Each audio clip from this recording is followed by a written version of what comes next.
সীমান্তবর্তী জেলা চাঁপাইনবাবগঞ্জের প্রাচীন জনপদ ঐতিহ্যের রহনপুর।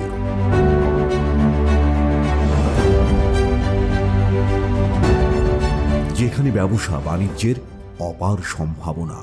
রহনপুর শুধু একটি নাম না, রহনপুর হচ্ছে অপার সম্ভাবনার একটি গেটওয়ে। এই নাচল গমস্তাপুর ভোলাহাটের মানুষের স্বপ্নে গড়া সংগ্রাম, সম্ভাবনা আর প্রত্যাশার নাম এই রহনপুরের সন্তান ডক্টর মিজানুর রহমান। আমি একজন শিক্ষক, দীর্ঘ প্রায় 24 বছর ধরে শিক্ষকতা করছি। চেষ্টা করছি এলাকার সন্তানদেরকে তৈরি করতে, গড়ে তুলতে। আমি যদি সুযোগ পাই, দায়িত্ব পাই, তাহলে চাঁপাইনবাবগঞ্জ 2 আসনে একটি শিক্ষা বান্ধব পরিবেশ নিশ্চিত করব ইনশাল্লাহ। সাথে সাথে এই এলাকার যুবক এবং তরুণদের জন্য খেলাধুলার একটা সুন্দর পরিবেশ তৈরি করতে পারবো এবং মাদক মুক্ত চাঁপাইনবাবগঞ্জ 2 তৈরি করবো ইনশাল্লাহ। সাধারণ পরিবারে জন্ম, বেড়ে ওঠা এবং শিক্ষকতা এই অঞ্চলের মানুষের মাঝে।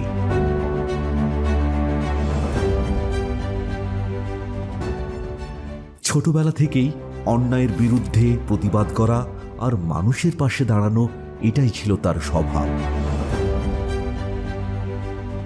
রাজনীতি তার কাছে ক্ষমতার নয়, দায়িত্বের নাম। মানুষের অধিকার, উন্নয়ন আর ন্যায়ের প্রশ্নে তিনি হয়েছেন আপোষহীন। এই বিশ্বাস থেকেই তিনি চাঁপাইনবাবগঞ্জ 2 নাচল গমস্তাপুর ভোলাহাট সংসদীয় আসনের প্রার্থী। এই শহরের সাথে জেলা শহর এবং বিভাগীয় শহরের যোগাযোগ থাকলেও রাজধানীর সাথে যোগাযোগের এখানে কোনো ভালো ব্যবস্থা নাই। এজন্য আমি যদি নির্বাচিত হতে পারি, ইনশাল্লাহ রহনপুরের সাথে রাজধানী শহরের যোগাযোগের জন্য একটা ইন্টারসিটি ট্রেন চালু করার জন্য সর্বোচ্চ চেষ্টা করবেন ইনশাল্লাহ। স্বপ্ন দেখে নয়, স্বপ্ন বাস্তবায়নের বিশ্বাস নিয়ে চাঁপাইনবাবগঞ্জ 2 এর উন্নয়ন, মানুষের অধিকার আর আগামীর পথে ডক্টর মিজানুর রহমান। চলুন আমরা আস্থা এবং ভালোবাসার উপর দাঁড়িয়ে গড়ে তুলি এক সম্প্রীতির সুন্দর বাংলাদেশ।